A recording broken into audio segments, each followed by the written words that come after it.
All right, so we're going to record this as well, so it'll be available. And get back to the beginning here.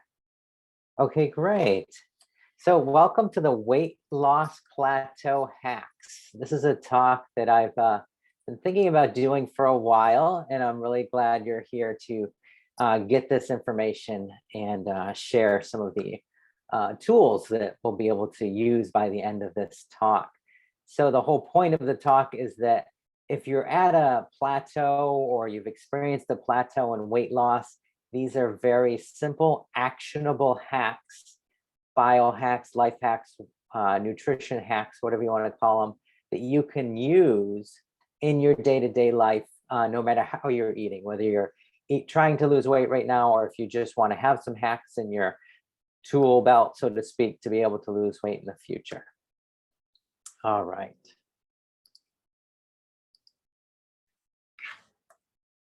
All right, so who am I? My name is Ryan Kimball. I'm a certified health and keto coach and life coach.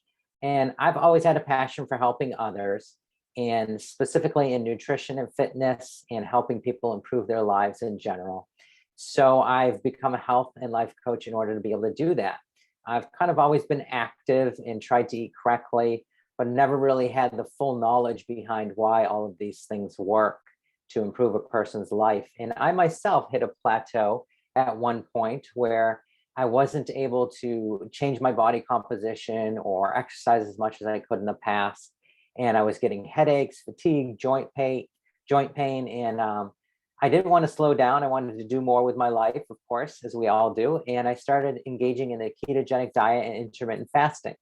And the results were amazing. I had increased energy. I was able to recover faster from exercise and just stressful life situations in general. No joint pain, headaches were gone. And I just felt this vigor for life return, which was really awesome. So I started sharing this with other people, and I've seen some amazing results. So today I'm going to give you some hacks that you can use.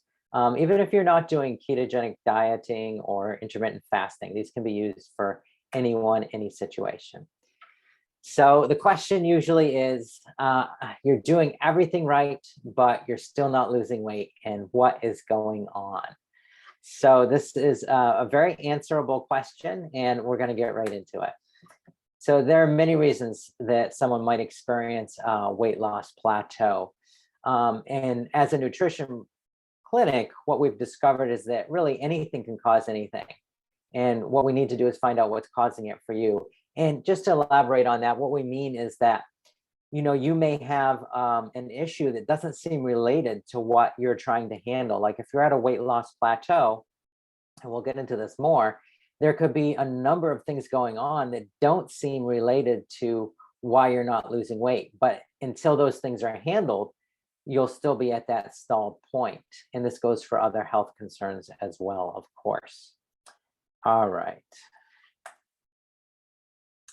So a little bit about what a weight loss plateau is. So the weight loss plateau is basically when your weight stops changing. Obviously, we all are fairly familiar with that concept.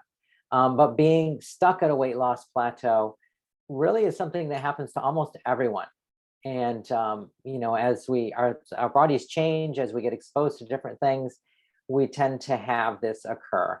Most people are surprised when it happens because sometimes, especially clients of ours, they're usually still eating carefully, or they're doing the things they know how to do or that worked in the past, and they're not working anymore. So what causes this to happen?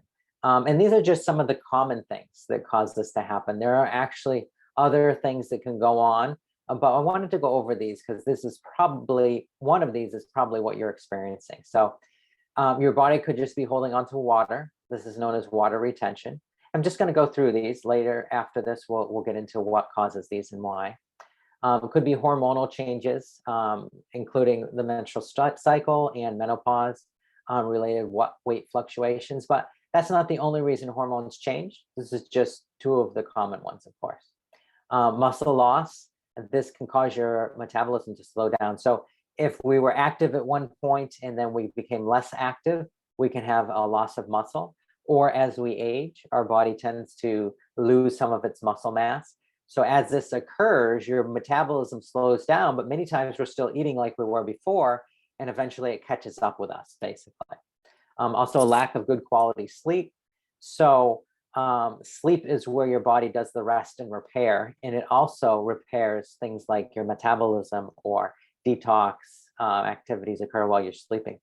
So if you're not getting enough sleep, eventually, again, that will catch up with you and your body will no longer be able to operate in a metabolic state where it can lose weight. In other words, it's more colloquially known as your metabolism slows down. Also, toxicities trapped in fat.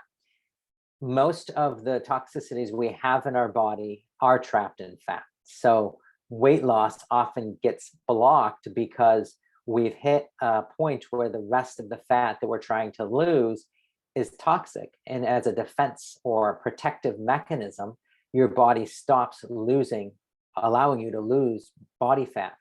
And, you have to do a detox in order to handle that. Or there's actually some other ways of handling that besides detox, which includes strengthening the organs which handle toxicity. Sometimes your body stops you from losing body fat because your liver's a little weak, or your kidneys are backed up, or you're not drinking enough water. So the body knows on some level, because of what's going on, that it needs to stop losing body fat because it's not going to be able to handle the toxicities left in the rest of the body fat. And of course, stress. And the stress hormone cortisol is a dominant hormone, meaning that it influences many other hormones. And one of the hormones that influences very directly is insulin. And insulin is what tells our body to store fat. So unfortunately, stress causes you to store fat. If stress wasn't bad enough all by itself, it causes you to store fat as well. But there's ways around that as well, and we'll get into that. All right, so you want understanding a little bit more about weight loss. When we use the right tools, and the human body can then act as a fat burning machine. So what we mean by that is you actually start training your body to burn fat for fuel. And it's actually a very simple process to train your body to do this. And it doesn't take a lot of, extreme dieting. In fact, to really train your body to lose weight, you often have to eat more calories than you were eating before. But we'll get into that as well. So through complex metabolic processes, your body converts fat into usable energy for your muscles and other tissues. And this causes you to lose body fat. These metabolic activities also generate heat, which helps metabolism and waste product elimination. So when you are able to burn fat for fuel, your body is able to more efficiently burn the body fat that you want to get rid of for fuel as well. So that's why doing the ketogenic diet helps with that. However, you don't have to, and this is something that isn't so commonly known, you actually don't have to be on a strict ketogenic diet or even doing keto to get some of the benefits of training your body to burn fat for fuel. There are other tools you can use to train your body to burn fat for fuel. And when you do this, you eliminate waste from your body as well, because as we just went over, a lot of toxicities are contained in fat cells in the body. All right, so I'm going to give you a little bit of background here so that you can follow along with what I'm going to be talking about when we get to the hacks. So what is insulin? Insulin is a hormone, and it's made by specific cells in your pancreas. So we have a happy pancreas over here. So insulin controls the amount of sugar in the blood by moving it into the cells where the body can use it for energy. It also can tell the body not to move it into a cell and move it into fat storage, which is a sort of cell as well. But it can tell you either to use that sugar for fuel, for energy, or it can tell you to use it as store it as fat, which is interesting. There is no mechanism in the body that tells you to store fat you eat as fat. Just wanted to give you a moment to take that in. The mechanism that causes you to be fat is sugar being turned into fat that is then kept on the body. So eating more fat will not make you have more body fat in almost all cases, whereas eating more sugar will almost always make you have more body fat. So one of the key hacks that you'll be told here shortly is controlling your your sugar and your blood sugar specifically. So insulin resistance. So this is something that your pancreas does not like. As you can see, unhappy pancreas. And what happens is insulin resistance is when your muscles, fat, and liver cells don't respond well to insulin and can't easily take up glucose from your blood. As a result, your pancreas makes more insulin to help glucose enter your cells. So it gets into this really destructive cycle where your insulin rises, and insulin, when it's too high in your blood and in your body, is actually toxic. Same as glucose too high in your blood is actually toxic. So your muscles and your fat and your liver cells have this protective mechanism where they start to resist insulin to then resist the toxic load that's existing all around them in your body, and also to resist the glucose that is toxic around them.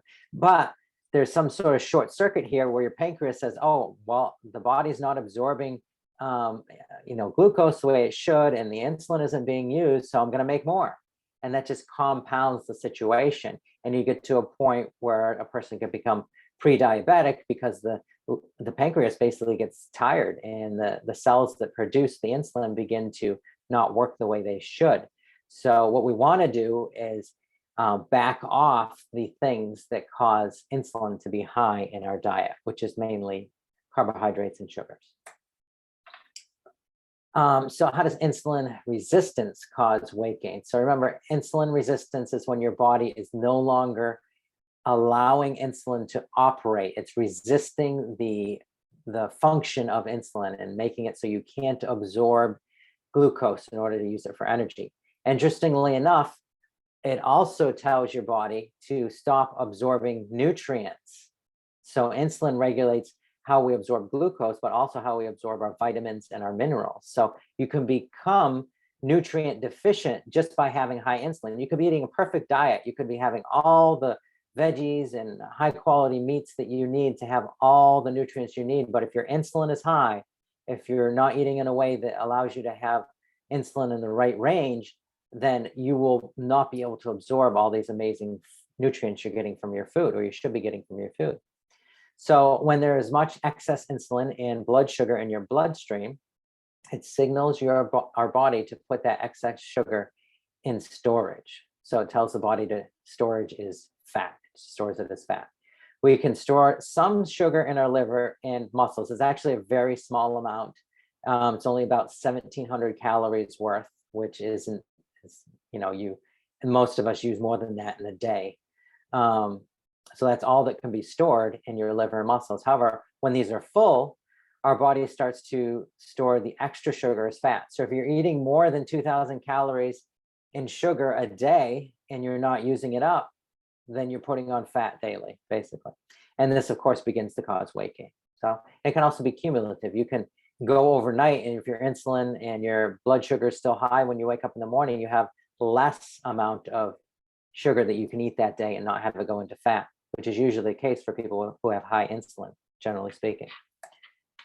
So why does the body store fat? Two main reasons.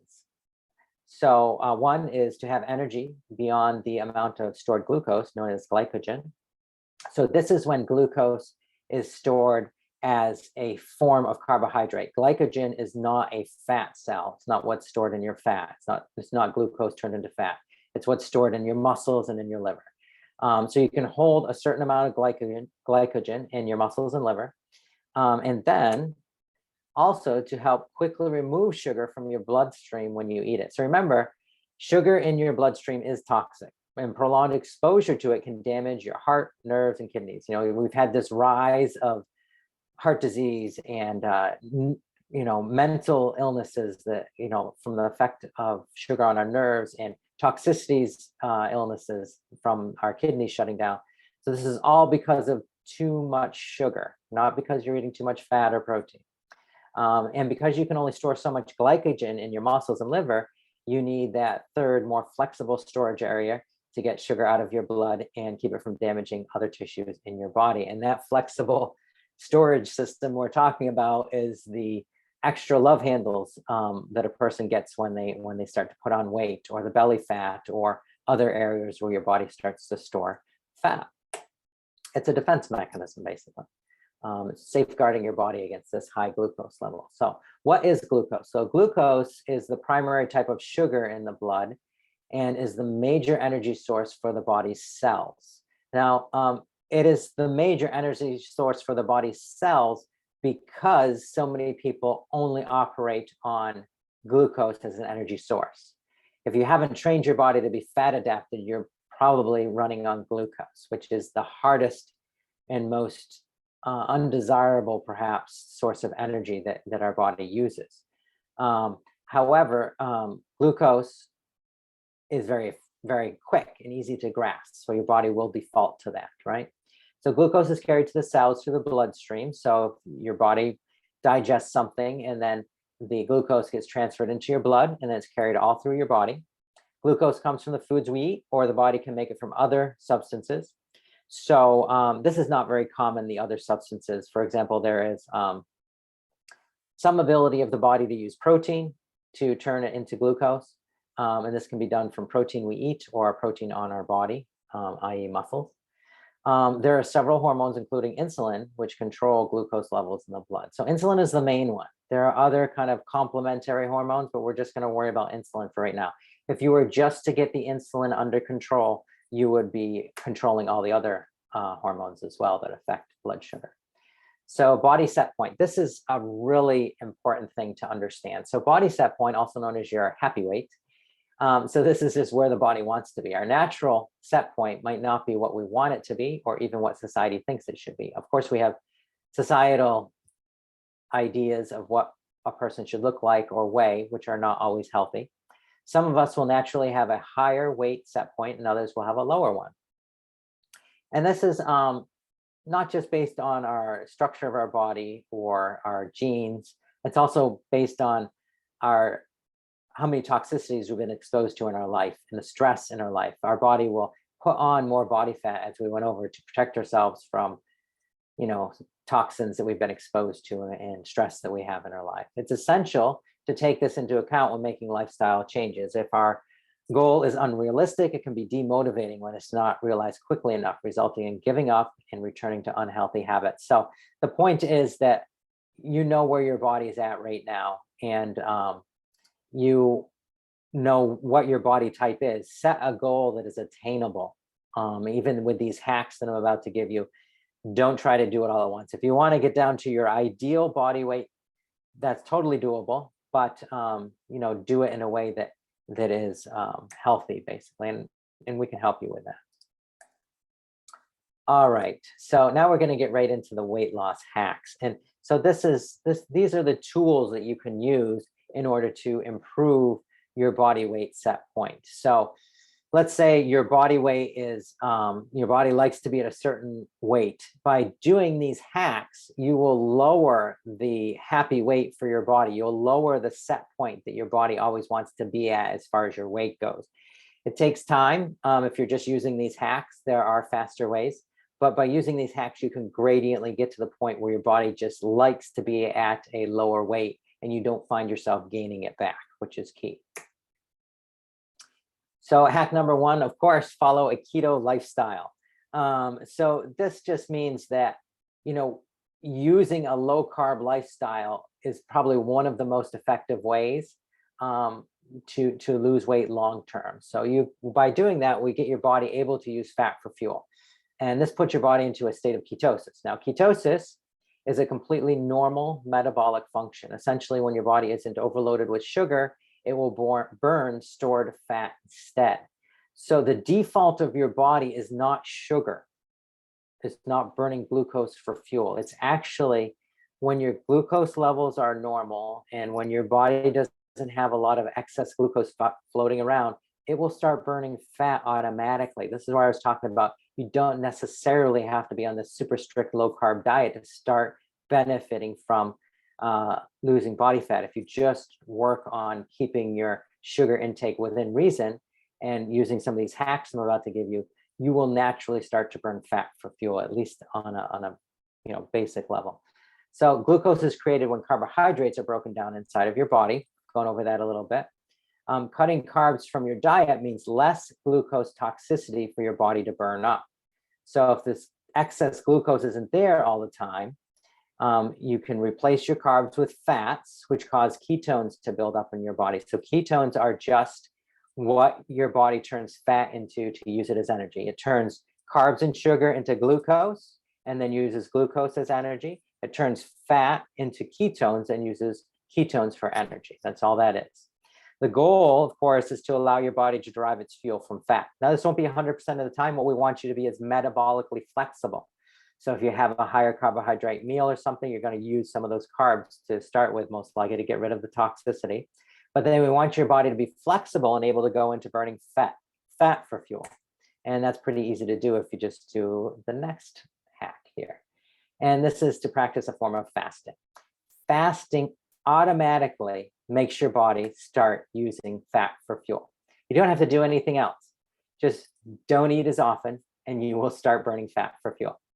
So what is fasting? Fasting is an eating plan that switches between fasting, not eating, and then eating as you normally would. Research has actually shown now that intermittent fasting is a way to manage your weight and prevent or even reverse some forms of diseases. This is a very conservative statement, but fasting done correctly can practically address pretty much any underlying situation that may be going on with your body that may lead to a disease process. So one of the more common ways of fasting we'll get into shortly. So fasting is a great way to burn extra fat because it starts training your body to use fat for fuel. You're going to be eating for such a length of time, around 16 hours, or so you're going to be not eating for 16 hours, that your body is naturally drawn to start burning fat for fuel. So there are multiple mechanisms that make fasting such an excellent method of burning fat. The first one is that when we're in a fasted state, so we've gone a long time without eating food, maybe just drinking water, or having some coffee, our insulin levels drop and glycogen stores become depleted. And remember, glycogen is the glucose, the form of glucose stored in your muscles and in your liver. So as the glycogen stores become depleted, your insulin stays low, your body starts to burn fat for fuel.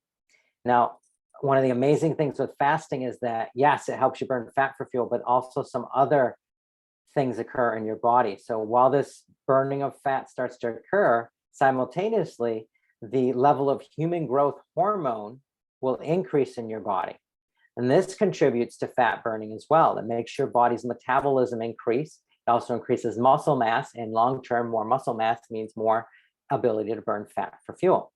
So what you want to do is this low carb, doesn't have to be extremely low. Try to keep your carbs below 40 or 50 grams to start with a day, and start fasting. Go, start if you normally fast overnight, maybe 12 hours, but bump it up to 13 or 14. Get yourself up to 16 hours of fasting, and then an 8-hour window during which you eat. So your carbs, low carb, 40 to 50 grams, fasting, guaranteed, unless there's something extremely metabolically wrong with your body, which we could also help with, you would start burning fat for fuel just by doing those two things. And the great thing is you don't have to do it every day. You could just do this 2 or 3 days a week, this fasting schedule and low carb, and the other days eat like you normally do. And you would start having some benefits. So there's lots of studies, but one study showed that fasting can result in a 3 to 8% weight loss. And it also found that the study participants lost 4 to 7% of their waist circumference, which is usually from loss of visceral fat, which is the fat in and around your organs, especially in your stomach region. And this was only after 6 to 24 weeks of fasting, which really isn't that long a time if you think about it. So the great thing about fasting is you start losing belly fat first and fat in and around your organs. So that's usually where most of us want to lose the body fat. And that's just naturally where your body starts to lose it when you do this lower carb and fasting schedule. So intermittent fasting. Intermittent fasting means when you don't eat for some time each day or week. Some popular approaches to intermittent fasting include alternate day fasting. So eat regular one day and then fast the next day, or maybe just have one small meal, 500 calories or less. So this is just one method. If you can't do a whole day of not eating, then do one day eat regular and then one day an intermittent fast. Do what works for you. This definitely not cookie cutter. Your body will gradiently become more able to use these tools. 5-2 fasting. So these are just popular versions. They're not the ones you have to start with or anything, but this one is eat regular 5 days of the week and then fast for 2 days. And that fast could, again, be only eating once that day of those 2 days of the week, or it could be doing an intermittent fasting those 2 days of the week where you have a 16-hour window of not eating and then an 8-hour window of having a couple meals. Or it could be daily time restricted fasting. This is the one that's most common. And it's where you eat normally within the 8-hour window each day. Maybe you skip breakfast and then you're eating lunch at noon and dinner is done by 8, and then you do it all again the next day. And you can intermittent fast every single day. That is totally fine. Don't do 1 meal a day fasting every single day, especially if you're just starting out. That would be way too much. When you stress your body with fasting, if you overdo it, your body will release cortisol, becoming stressed on a physical level. And when you release cortisol, it tells your insulin to go up. When your insulin goes up, you start storing more fat. So it's also not good to overdo this stuff. You want to do it in a step-by-step approach that isn't too fast and isn't too stressful to your body. So 1 meal a day, OMAD, it's a cool name for it. Most people use OMAD to lose weight and improve their body composition. So a lot of people use this one because it's super effective. But if you've never fasted before, or if you're currently on a high carb diet, I would start with intermittent fasting and build up to doing 1 meal a day. So OMAD requires fasting for about 23 hours. You can extend it beyond that. And then this is followed by a well-balanced meal. And by well-balanced, we mean, ideally fairly low carb. Ideally it'd be about 10% of your calories for that meal would be from carbs, preferably veggie carbs. And then 20% of that meal would be from protein. And then 70% would be fat. Sometimes that's too much. So if you can get up to 50% fat and then a lot of protein and fairly low carb, that's fine too. These are not, everyone's different. Everyone's metabolism is different. How their body responds to these things is different. So do what works for you, but work towards this fasting and low carb lifestyle. So this means, as far as the fasting part goes, when you're not eating, means no snacks, no little nibbles or grazing every few hours. You can drink calorie-free drinks, water, black coffee, or tea anytime. Don't overdo it on the coffee. 2 cups a day, same with the tea. You don't want too much caffeine. Caffeine does help with the weight loss process for most people, but you don't want to overdo it. However, lots and lots of water is definitely recommended. So some additional benefits of fasting. And this is really the amazing thing with fasting. We're barely dipping our toe here in fasting, but some research suggests that intermittent fasting may be more beneficial than other diets for reducing inflammation and improving conditions associated with inflammation, such as Alzheimer's, arthritis, asthma, multiple sclerosis, and stroke. It's a pretty, bold statement, but there is now research showing that fasting does influence in a very positive way a person's ability to be proofed, so to speak, or protected from these. And there's more than just these diseases for sure. So fasting, even if you're not doing it for weight loss, definitely recommended. Get that in there. If I could work with a person on nothing else, I would just work with them on fasting. It's just so powerful. All right, so this is an amazing book written by Dave Asprey, the father of biohacking. He wrote another bestseller, Fast This Way, focuses on fasting and its numerous advantages. He really comprehensively analyzes fasting, not only from research, but from his own experience. He's had a lot of experiences using it. The book is a guide for beginners and also for advanced people who want to, take it to the next level. And it tells you how to incorporate fasting into your lifestyle. So if you are wanting to do this on your own and you don't want to work with somebody, this is an amazing book to get to kind of give you some broad strokes on how to get started with fasting. So it is safe fasting for most people, but it's definitely not for everyone. When you work with a professional, you can ensure that you get a plan that works for you. However, you can, if you're smart about it and do it on a gradient, you can definitely do this on your own as well. Skipping meals is not the best way to manage weight, especially if you're pregnant or breastfeeding, or if you're under the care of a medical practitioner. Then tell them what you're going to be doing before you do it. But yeah, don't do this obviously if you're pregnant or breastfeeding, unless you're working with a professional. Okay, hack number 3, mind your glucose levels. So this is pretty along the line of what we've been going over. So we have the first 2, low carb, and then also fasting. But this one is really amazing. There was a book written. I like to refer to the people who are researching these things. The glucose goddess. This is her name on social media. Jessie Inchbaugh. I'm not sure if I'm pronouncing that right, but she's French. Offers valuable information on managing glucose levels and insulin levels, leading to weight management. So this is not low carb eating. This is actually just eating in a way that allows you to flatten out your glucose and insulin levels. If you also eat low carb, all the better. But in her book, she actually shares 10, and we're not going to get into all those today, but 10 simple and surprising food and lifestyle hacks that can help you reverse symptoms. So if your symptom is you're plateaued and you're not losing weight, it can help reverse this just by these simple methods that she goes over in detail in her book. So yeah, you're not going to try to give up food you love or go on a diet if you follow this.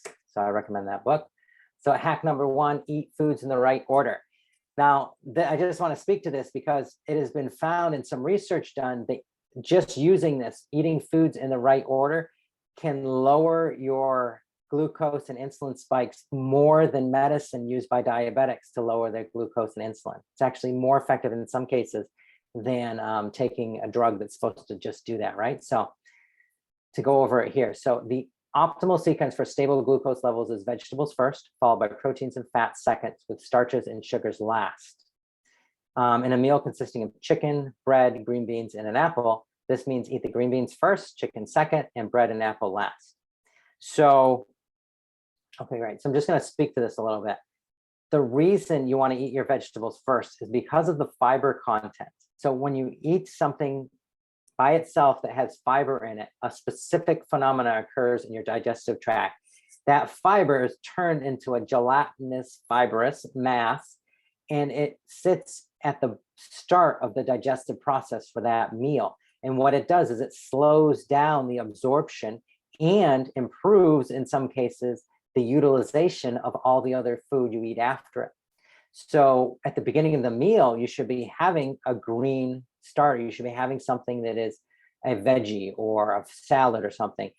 If you did nothing else, but you just change the order in which you eat your foods, you will start to see improvements in your body weight.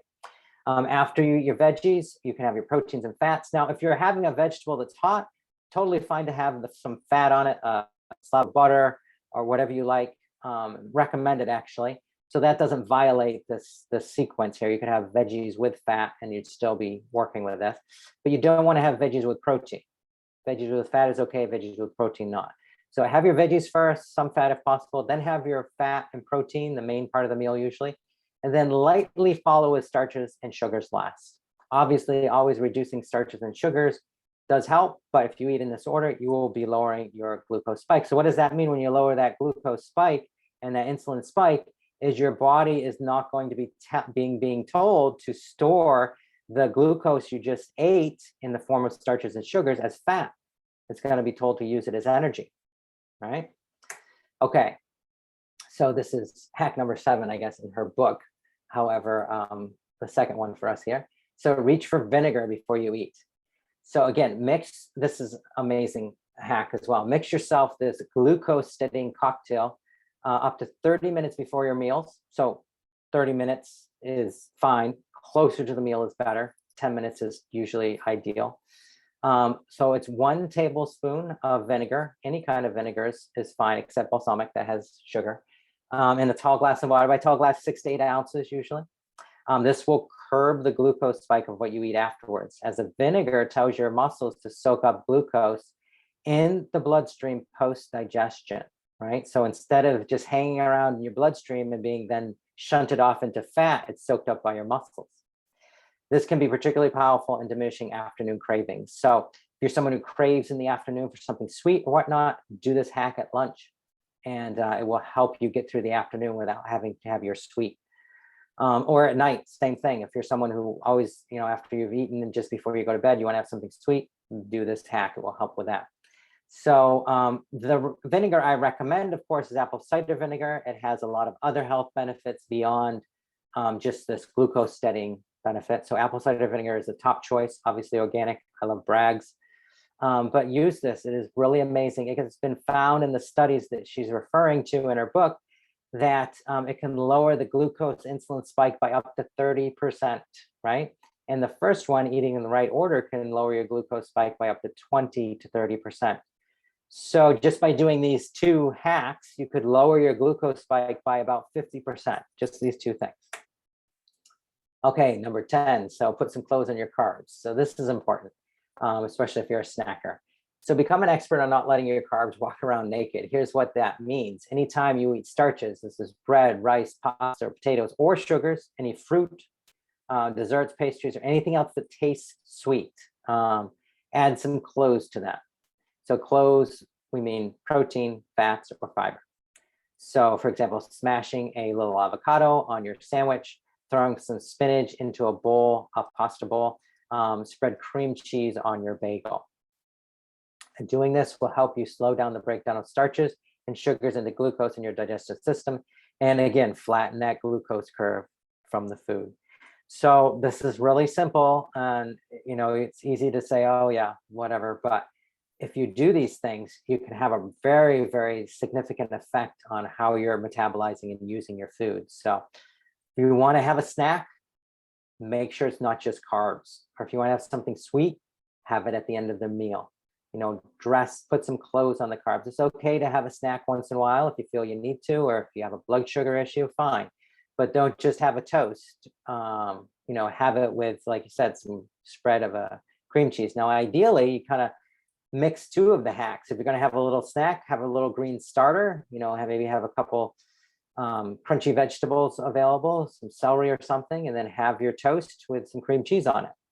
Even though it's more calories, it will be less, it will put less weight on you, fat, will put less body fat on you, even though it's more calories. And I was talking about at the beginning, sometimes it's necessary to up your calories, just eat in a more correct way in order to lose body fat. All right, so this is, now we're off of the glucose goddess. This is a hack regarding toxicity in your body. So clean up your body's toxic load. So toxins affect weight loss very significantly. We have a lot of environmental pollutants, as we all know, and other toxins. These are all stored in fatty tissue.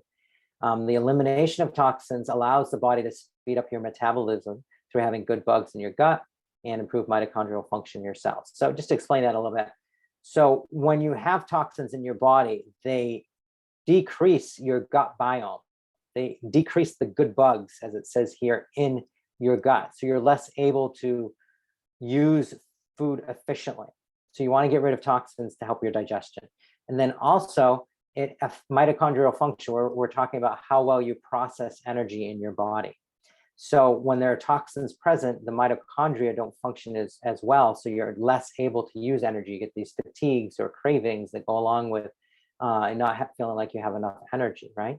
So it's important to get rid of toxins for the reason that it slows down these two things. And it's also important to get rid of them because your body won't eliminate fat when it has too much toxins in it. So probably our best program, standalone program for detoxification is the 21-day purification program from Standard Process, which is a company that we use, has absolutely amazing whole food products, highest quality on the market. You don't have to just do this one. If this is too much for you to do, there are simple ways to detox. And if you're interested in those, you can definitely let us know. We can guide you on that. Or if you're a client, talk to your practitioner. But this 21-day Standard Process Purification Program isn't just a cleanse diet. It doesn't just clean things up. It's actually structured to bring about healthy lifestyle habits. And it's designed to purify and nourish and help patients maintain healthy body weight. So it actually supports the organs that purify your body. It's not just a detox that gets rid of things, and it supports your liver and your kidneys, and it supports your even your lungs, which, you know, we get rid of a lot of toxins through our lungs.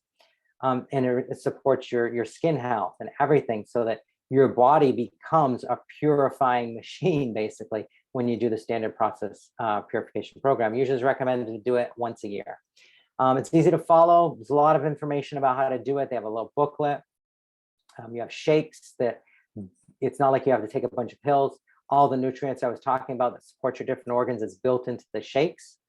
And it also has ingredients in the shakes that helps your body metabolically produce things more efficiently so that you start losing weight, usually right on the purification program as well. Although that's not its purpose.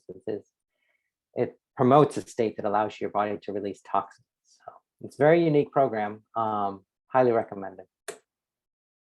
And then we have this new service for us. We've only been using it for a little while, but we've wanted to have it for a long time. And this is the UnCleanse Detox Foot Bath. So a lot of our toxins come out through our feet or don't. And the accumulation of toxic substances in the body can worsen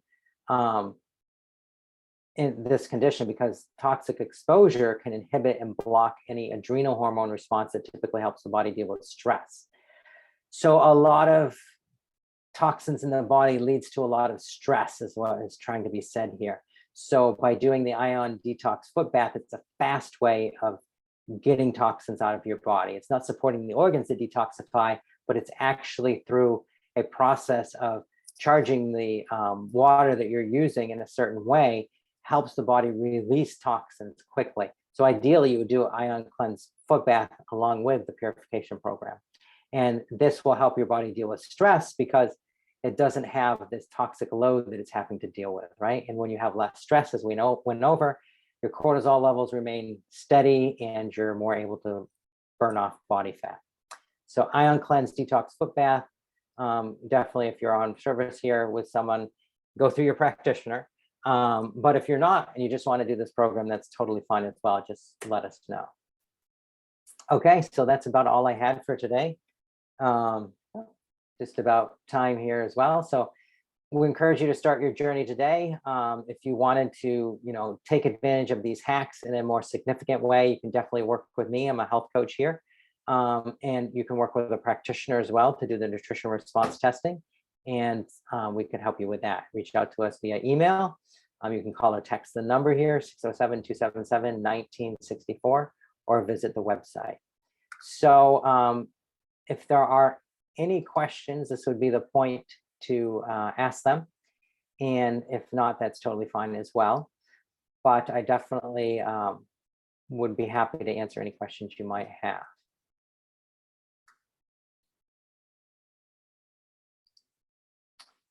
All right, we'll stop recording.